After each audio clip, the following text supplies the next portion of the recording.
It's the In the House of Flies review here on 3-Minute Reviews or Less.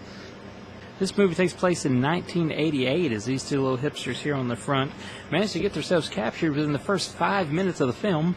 They spend the remainder of the film trapped down in a basement while a guy voiced by the great Henry Rollins basically tries to turn them against one another. So it becomes a struggle of, will these guys remain in love? Or will these guys turn on each other in hopes of getting things like food and possibly a way out of the situation they are in?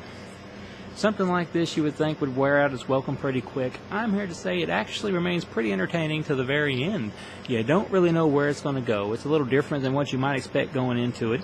It's in 88, but they don't really do nothing besides just get rid of the fact that they can't call nobody on their cell phones. Kudos for not at least doing the no service thing. I think it's a well-acted affair, which is good because when you got two people that you're going to spend pretty much the remainder of the film with, they better be good actors, because if they're not good actors, this thing's going to hell in a handbasket, folks. Things go one way, then they kind of go another way. He keeps making phone calls. He keeps asking them really weird questions. Will they turn on each other? You have to find out for yourself, and I would say yes.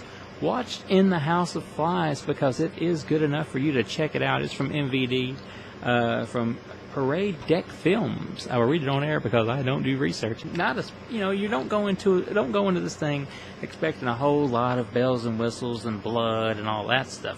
But what you do get is interesting enough. Henry Rollins, I kind of wish he'd have been on camera sometimes, but he plays his part well. It all plays out a pretty unique way. I don't know if I actually expect it to end like it does end.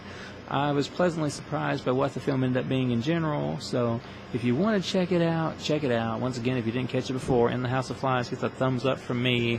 It's by MVD, or at least that's the distributor.